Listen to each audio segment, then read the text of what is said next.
Okay. My ideal family travel. I would like to travel with my family to Orlando in Florida, United States,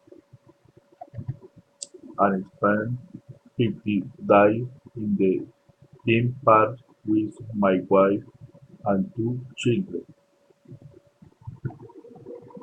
We will enter first the Walt Disney World Park,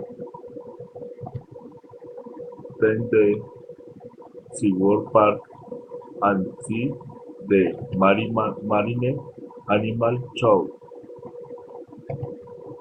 Afterward, we would like to visit the Universal Studio Park and get to know the attractions of the world of cinema and enjoy the vertigo in the multiple roller coasters.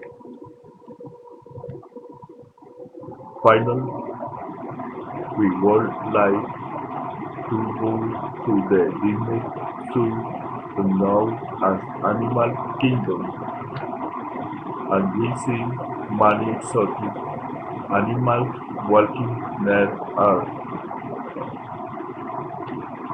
Thanks. See you next time.